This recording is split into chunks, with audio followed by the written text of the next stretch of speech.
Olá pessoal, Eduardo Veronese, Vila Velha, Espírito Santo.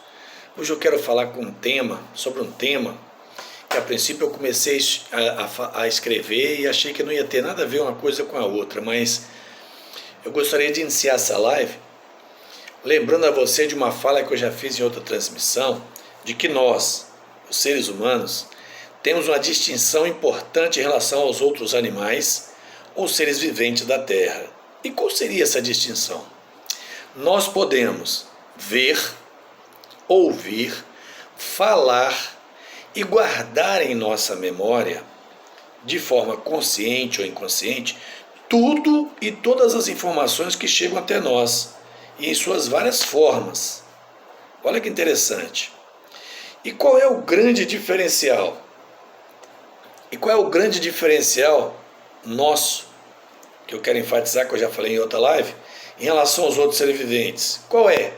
É que essas informações chegando até nós e atingindo a nossa memória, é lógico, temos a capacidade de processar essas informações, pensar, refletir antes de tomarmos quaisquer decisões, ou seja, antes de promovermos reações a essas informações que cheguem até nós.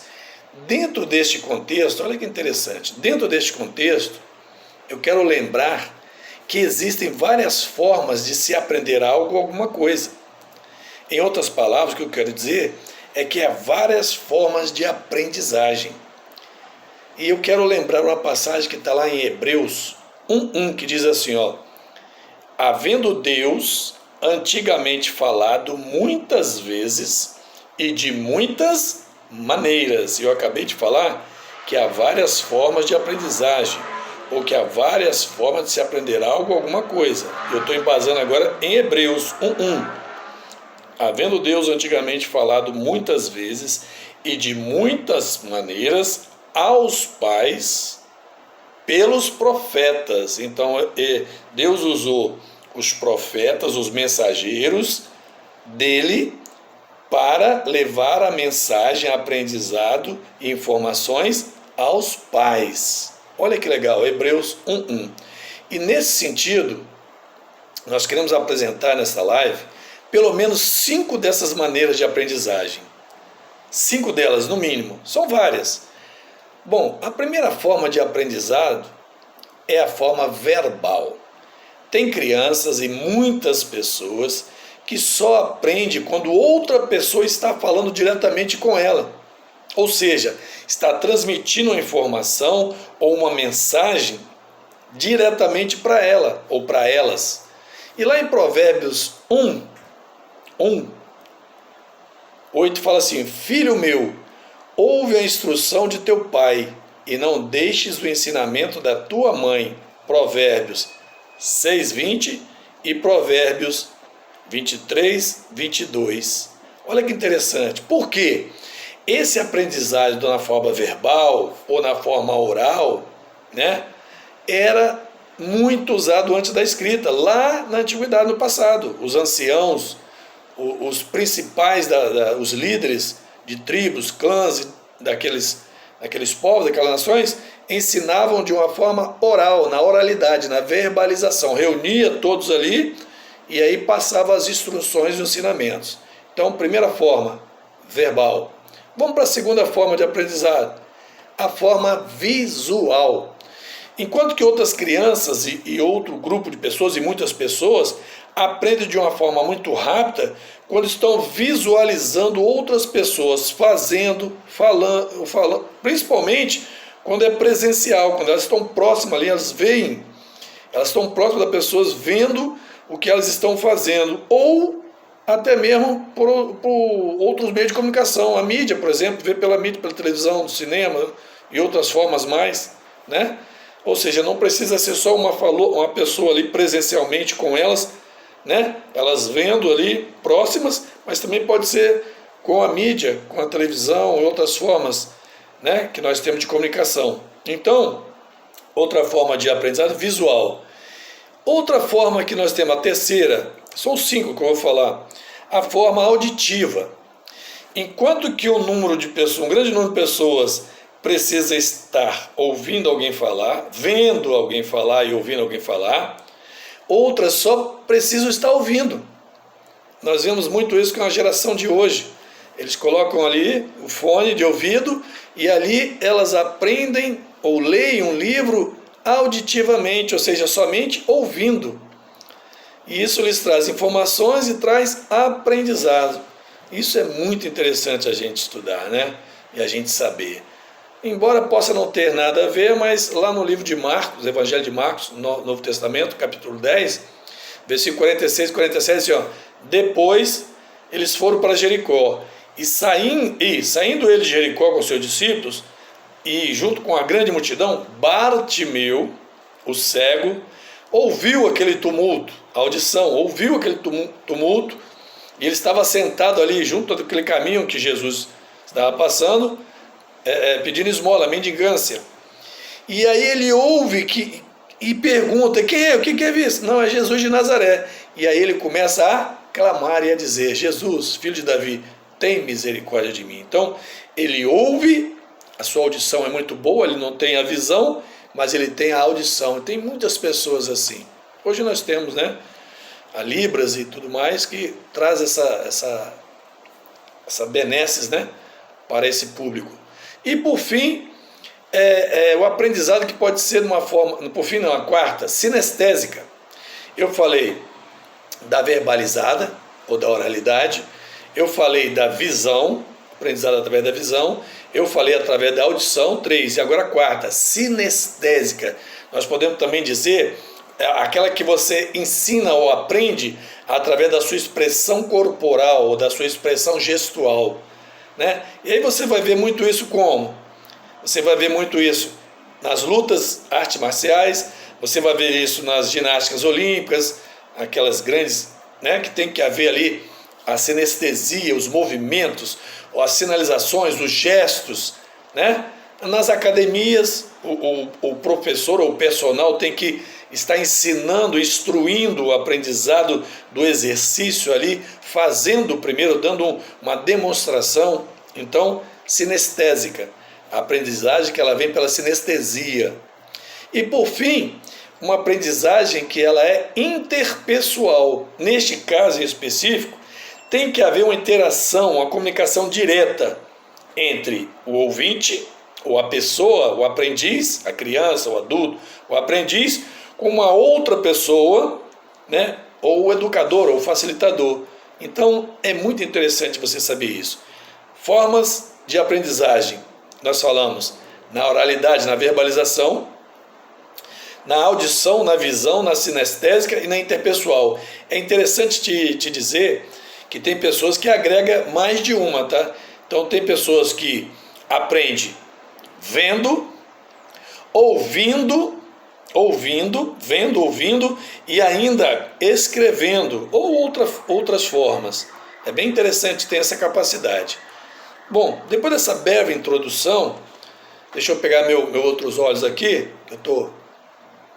Depois dessa breve introdução, eu acredito que é possível você perceber que essa capacidade distinta que nós seres humanos temos, que nos foi concedida por Deus, trouxe-nos enormes favorecimentos.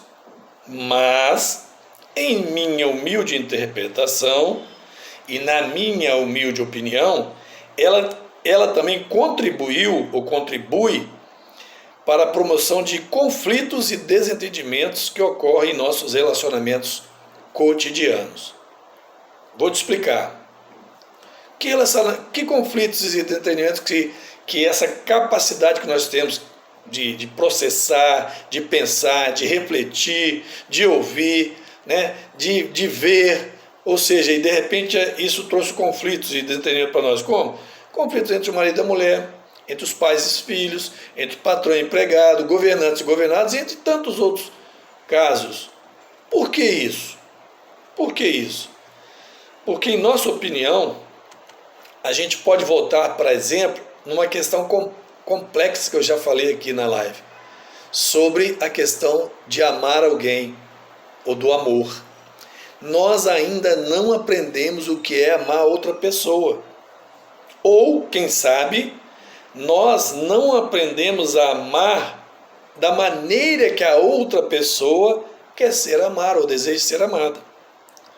Isso é tão verdade, de novo, eu vou repetir, até hoje nós ainda não aprendemos o que é o amor, ou nós não aprendemos o que é o amar outra pessoa, ou, quem sabe, talvez, nós não amamos a pessoa da maneira que ela quer ou ela deseja ser amada. E por que isso, Veronese?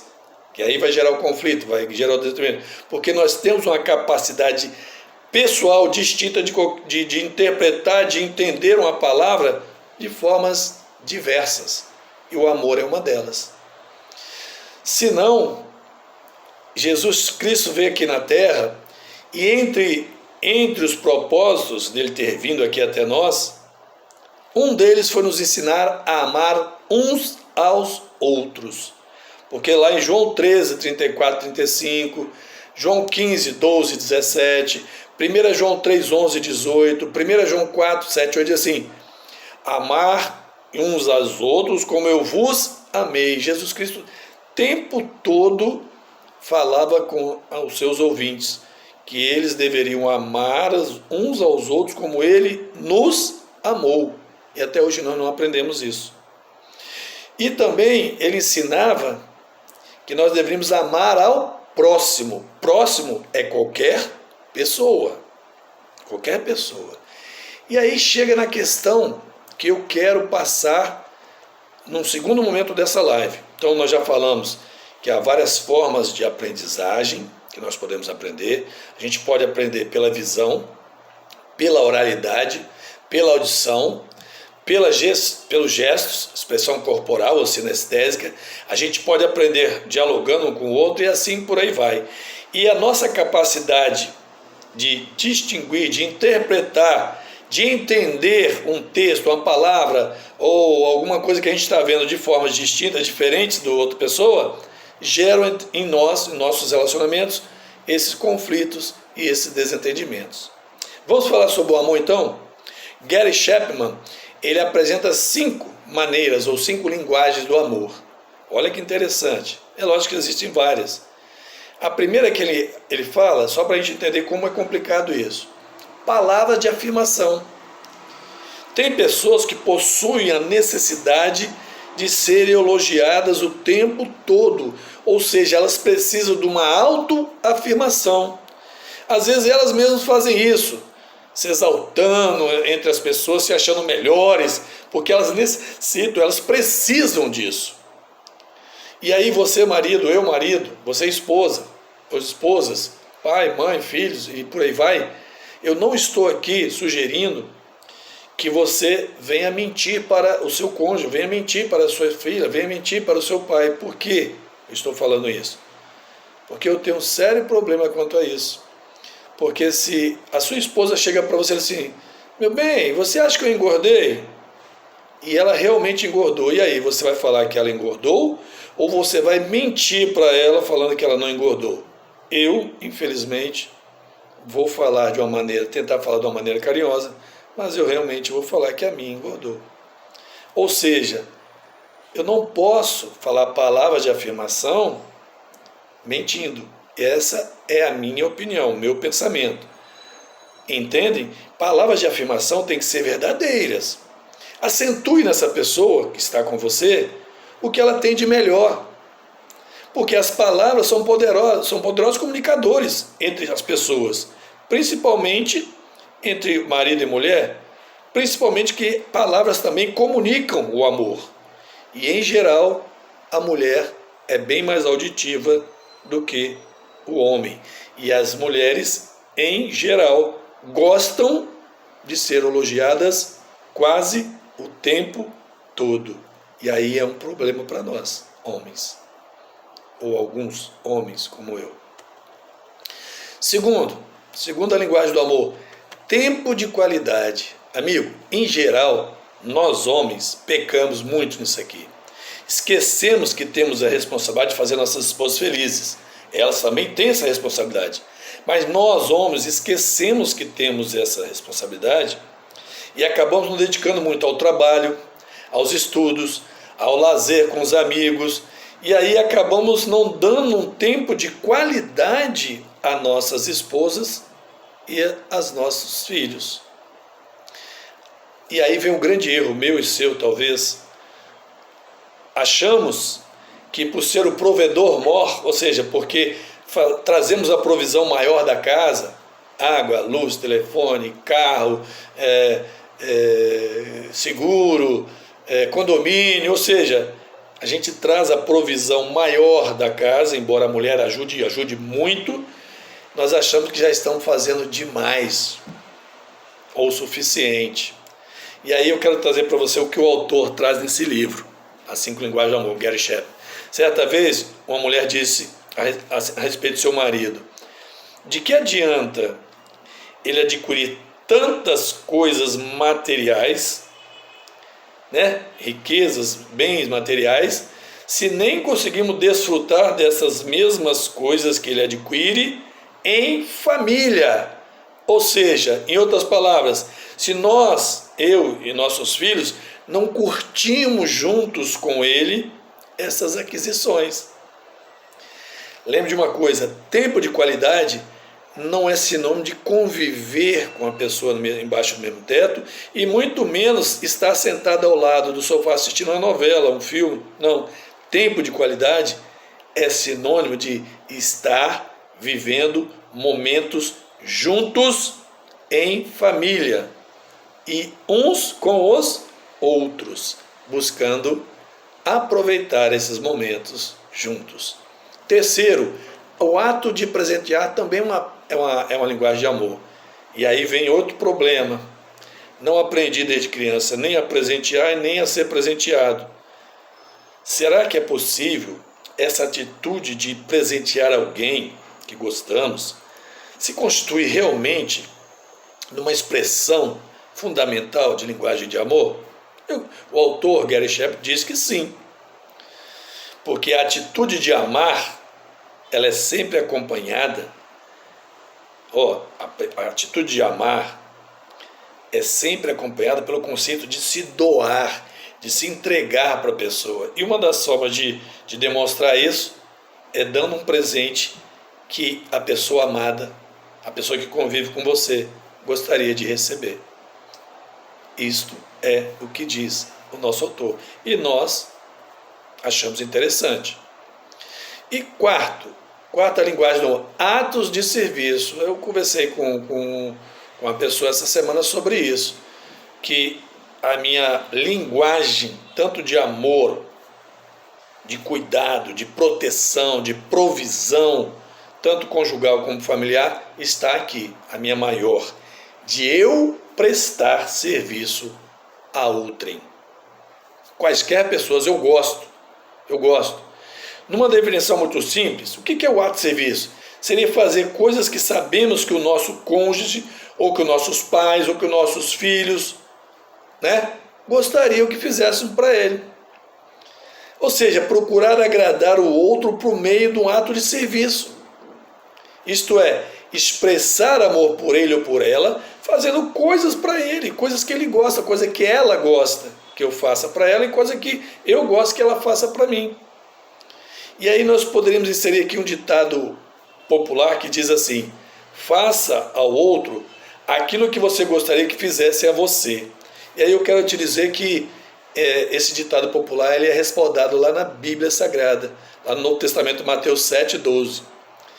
Da forma com que quereis que vos tratem, tratei as pessoas também. Está lá em Mateus 7,12. Muito interessante. E a quinta e última linguagem de amor, para a gente fechar essa live: o toque físico. Toque. Abraçar, beijar, acariciar, né? É um poderoso veículo para comunicar amor conjugal, o amor por outra pessoa. Portanto, andar de mãos dadas, beijar, abraçar, ter relações sexuais são formas de comunicar o amor emocional entre pessoas, principalmente com o seu cônjuge, com a sua esposa, com o seu marido. É a linguagem do amor primária de algumas pessoas. Primária é primeira, mais forte. E eu já te digo de cara, entre nós homens é uma das principais, o toque físico. Nós homens, tanto somos muito fortes no aspecto visual, nesse sentido, mas também no toque físico. Nós gostamos de tocar e ser tocado fisicamente. E para ele, e para algumas dessas pessoas, tanto para mulheres e para homens, se não houver esse toque físico, elas não vão se sentir, elas ou eles não vão se sentir amados. Com o toque, o tanque emocional dessa pessoa, que ela, a linguagem amor dela é o toque, ela gosta de ser tocada, vai se encher tanto e ela vai se sentir segura e dá total liberdade para o seu amor com o seu cônjuge, com a pessoa amada. E para finalizar, lembre-se de uma coisa: os símbolos visuais, quaisquer que sejam eles de amor, são mais importantes para umas pessoas do que para outras. Lembra da capacidade distinta que nós temos de interpretações diferentes? Pois é. Geralmente nós homens somos mais visuais do que auditivos. Então nós somos mais tocados pelo que vemos. Enquanto que as mulheres, o contrário, são mais auditivas do que visuais. Então elas são mais tocadas, né? Sentimentalmente falando, emocionalmente falando, auditivamente. E este é um dos motivos, entre tantos outros, que acabam gerando conflitos e desentendimentos nos nossos relacionamentos cotidianos. Por quê? Uns entendem o amor de uma forma e têm uma prevalência de praticá-lo daquela forma que ele entende. Outros entendem de outra forma e tendem a praticá-los e querer recebê-los dessa forma. E aí, quando os dois não concatenam, quando não se encaixam, aí geram os grandes conflitos e as grandes dúvidas. Será que ela me ama? Será que ele me ama? E aí há um grande dilema para ser resolvido entre mim e você, e entre nossas esposas e entre os cônjuges. Que Deus abençoe. Fiquem com Deus.